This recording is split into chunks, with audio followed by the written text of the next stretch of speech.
introduction. Welcome and thank you.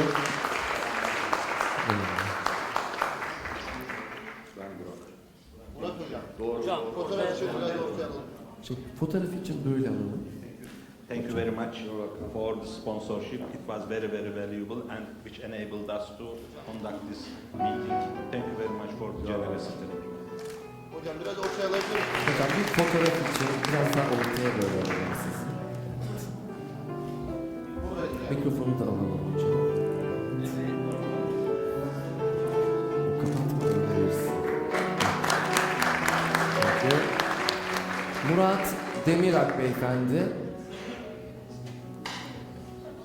Erol and Mürsel Kaya.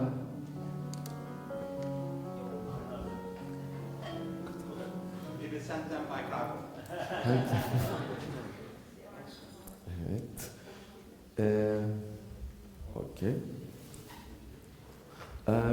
Ya Orhan tanışma. Başka?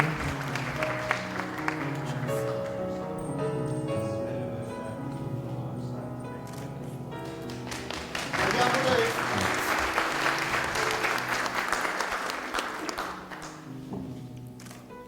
Thank you.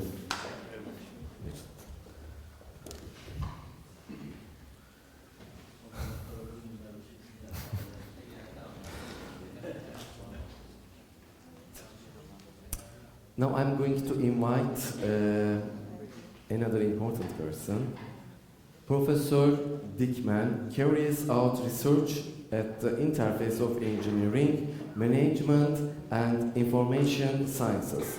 Her research interests relate to construction project management, mainly risk management.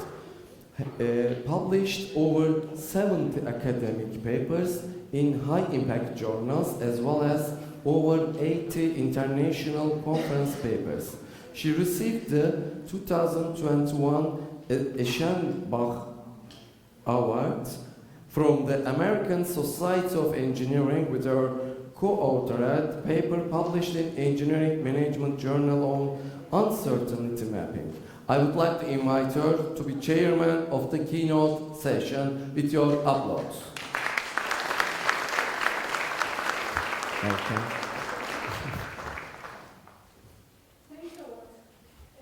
First of all, I would like to thank Zeynep Hocam for her kind words. I am proud to be her co-supervisor, and also I am so proud to be a student of Talat Hocam. Thanks for your invitation here, and it's a great honor to introduce Burcu Akıncı from Carnegie Mellon University. She's a professor in civil and environmental engineering at Carnegie Mellon University and also the department head. She had lots of administrative duties in Carnegie Mellon. She published more than maybe 100 papers, being the supervisor of many PhD students. Actually, you know her with her papers and projects. But I would like to say a few words about her contributions to the Turkish construction industry and academia in Turkey. Actually, she provided lots of opportunities for PhD students. She supervised many theses who became great academics in Turkey now. She collaborated with us in many construction projects and also with the industry. So she's a very important name for the Turkish construction industry. Can we now invite Burcu to the stage, please?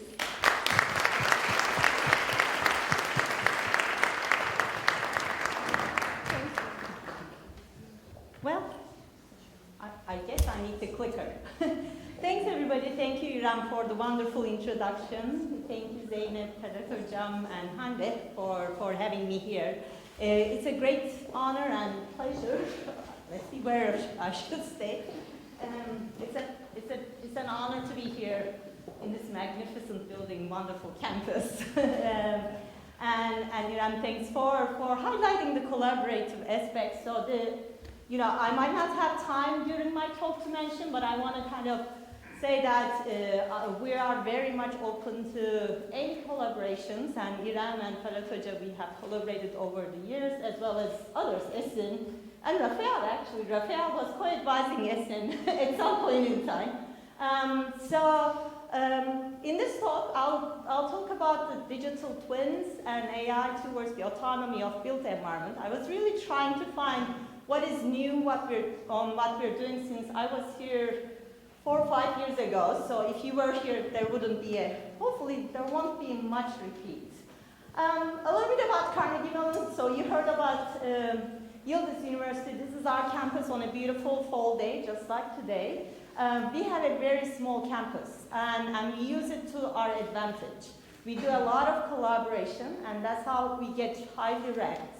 So in our campus, we ranked #1 in computer science, #4 in College of Engineering, #1 in computer engineering, and #1 in AI, and actually #1 in computer vision too. By the way, there's no department called AI or computer vision. It's actually embedded to everything that we do. In engineering, in social sciences, in business, that's actually everywhere. So you're gonna see that in my talk as I go through that. And how we do achieve #1, it's truly collaboration. So collaboration is in our culture. That's how we compete, that's how we grow, that's how we innovate together. So that's why I want to have an open invitation for all of you to collaborate with us and tackle the world's most challenging problems. Just the civil and environmental engineering, I just want to also give a little bit a slide overview of our department because we have a new vision statement that I'm very, very proud of. Our goal is to kind of redefine what the civil and environmental engineering is. Today's changed, right? So there's a lot of changes that are happening in the world, and we want to reimagine what our discipline is going to look like through systems thinking and technology, and we want to empower these young minds, right, that you see in these pictures, to be as socially conscious problem solvers to help the world achieve sustainability, resiliency, equitable and inclusive future. In our department, we're #7 and ranked #7 in civil and #8 in environmental. Again, want to just give a very high level in terms of we are very a little different, not so traditional. Our programs, we don't have, unfortunately, no construction. That's what I love to do, but we don't have a program called construction. We have advanced infrastructure systems. We have environmental engineering, but also sustainability and looking at the science of environment, and mechanics, materials, and computing. What you can see is that we embed all the emerging areas into our coursework and research. So we have a new program called Masters in AI in Civil Engineering. We have robotics, sustainability, smart cities, digital twins, and climate change adaptation and energy, all embedded to what we do in our curriculum. And as I can't emphasize more, we do that through collaborative research. In fact, most of the research that I'm going to describe today have been done with collaboration with others within the department and in the university. So, coming back to the digital twins and AI towards the autonomy of the built environment, this is a slide that I actually use almost in every talk that I give. I always say that I'm totally baffled by some simple questions that we're not able to answer easily in our domain, in construction and facility operations.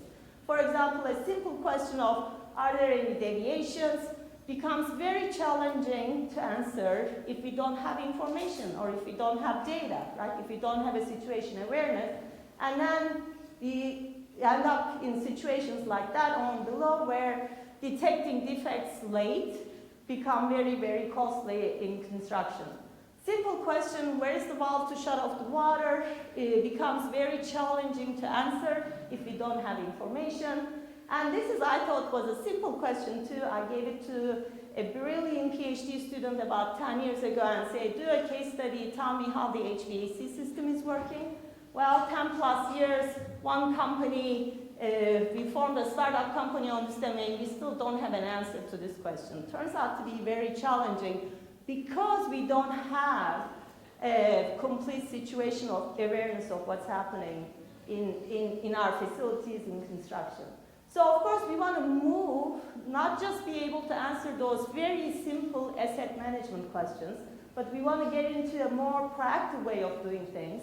We want to have a full, complete situation awareness as we make decisions. We want to not treat the system as a single system, single power system or HVAC system, but we want to look into interacting cyber physical social systems, and not just say we want to achieve operational efficiencies, but also go for the common good.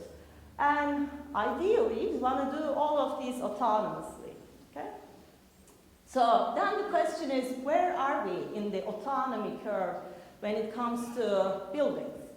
So let's just compare us to something that achieved autonomy, which is cars, right? The cars have autonomy these days.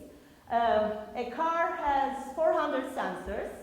It's a giant computer, and we treat that as a giant computer. So the way we diagnose is that we attach a software agent, an intelligent agent to the car to diagnose it. We don't go to, when we go to a car repair place, the first thing they do is this. It's not like they go after the car with a hammer, try to diagnose what's happening, right? And then, of course, the autonomous cars are here. It's everywhere. If you come to Pittsburgh, you're going to see them almost in every street.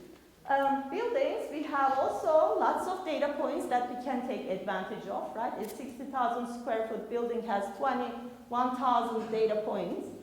But then, instead of treating this entity as a giant computer, this is what we do. So when there's a breakdown, we basically go with a hammer and try to diagnose what's happening. And this due to this manual diagnosis, we haven't quite achieved autonomy when it comes to buildings. Just